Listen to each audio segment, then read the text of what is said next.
President and Vice-Chancellor, as public orator, I, Dr. Paul Jenkins, present Carolyn Robson, a candidate for an honorary degree. The evaluation of schools and indeed universities has had a remarkable effect on improving standards of education throughout the country. The so-called Ofsted inspection of schools has often come at a price of stress, accompanied by a feeling of lonely accountability on school leaders. The tragic case of head teacher Ruth Perry was clearly due to stress from an unsatisfactory Ofsted report. Carolyn Robson was born in North London and went to Durham University to study geography.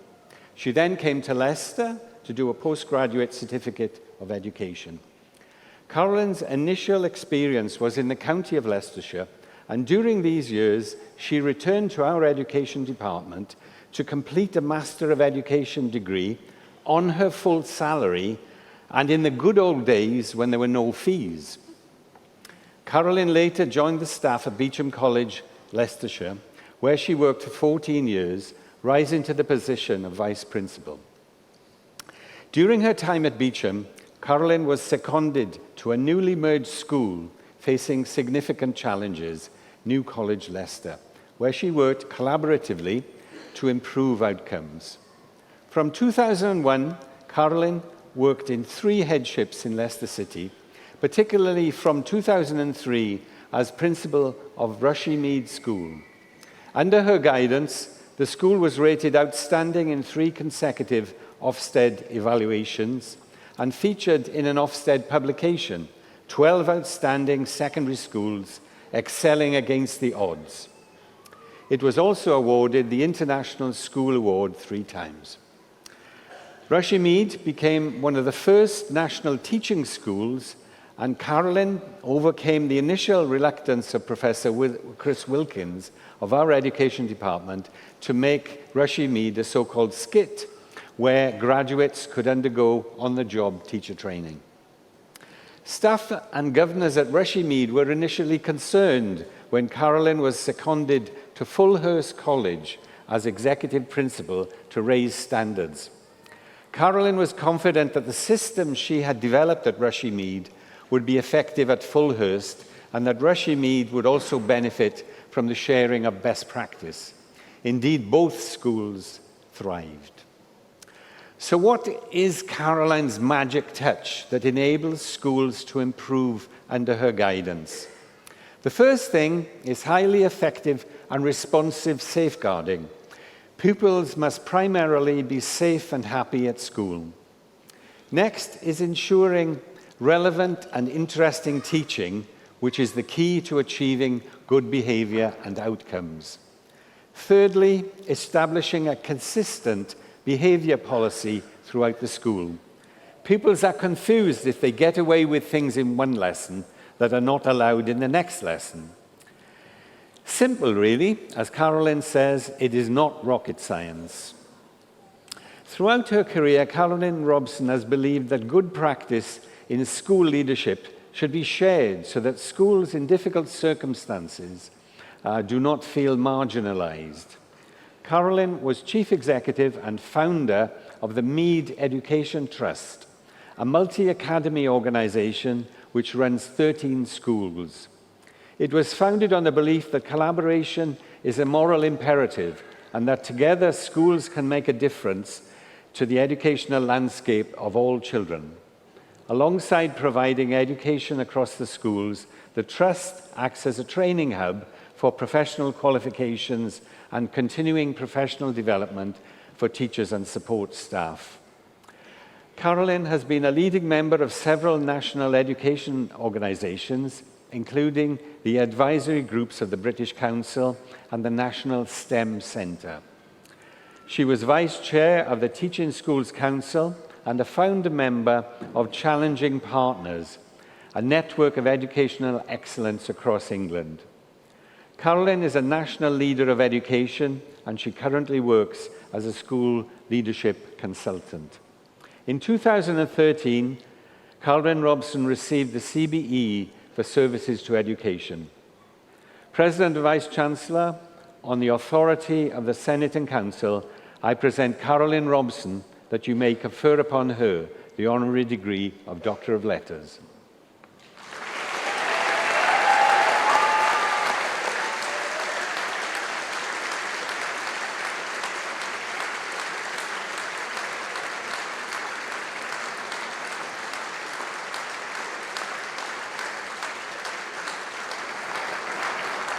I'll let you hold that.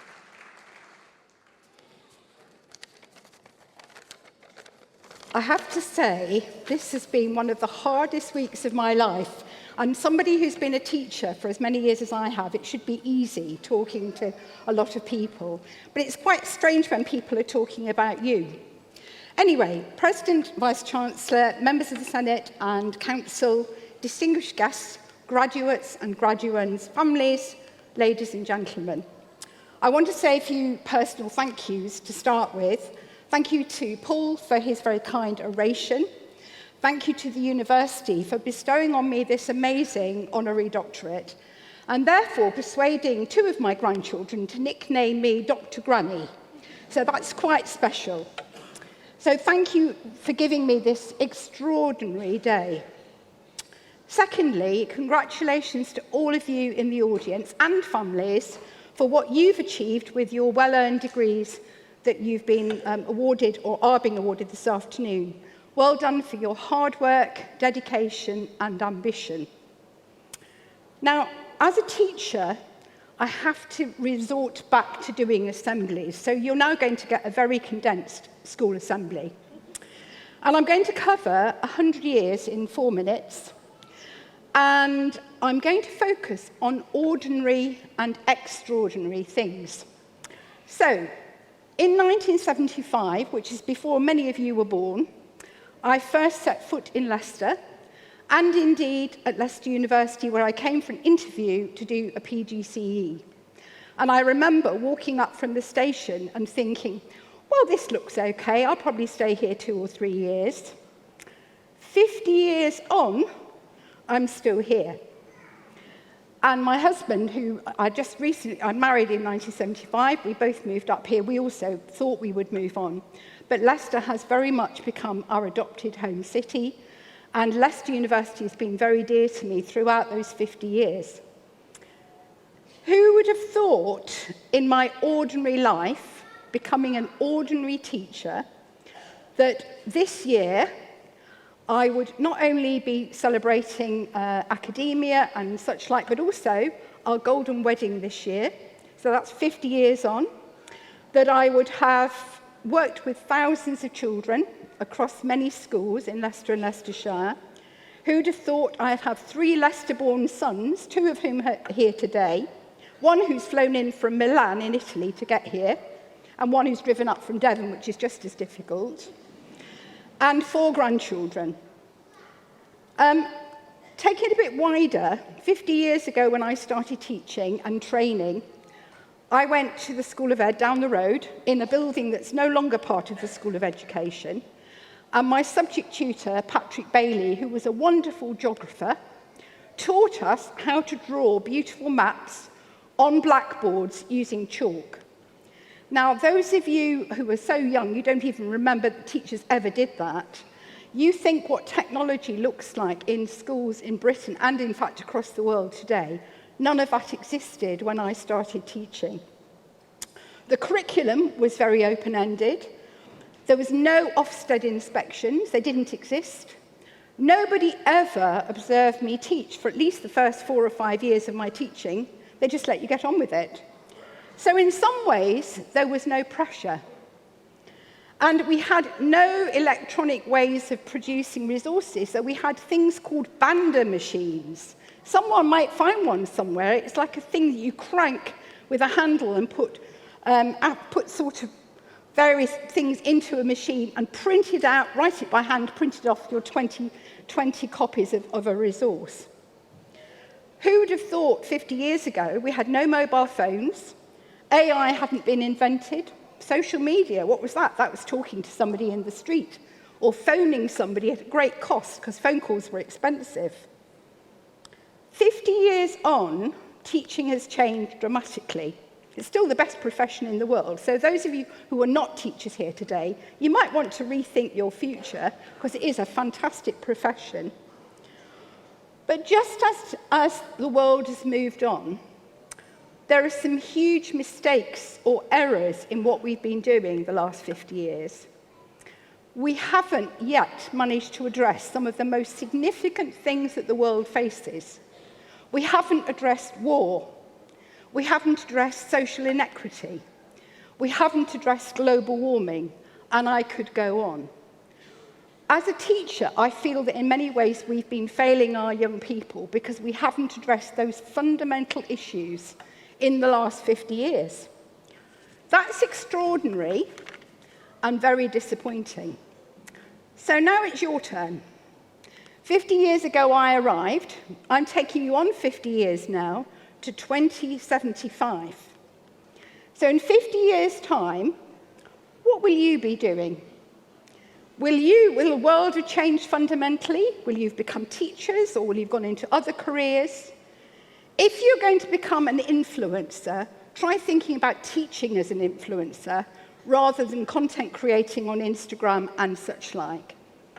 What can you do, whether you're an archaeologist, an engineer, a teacher, or something different?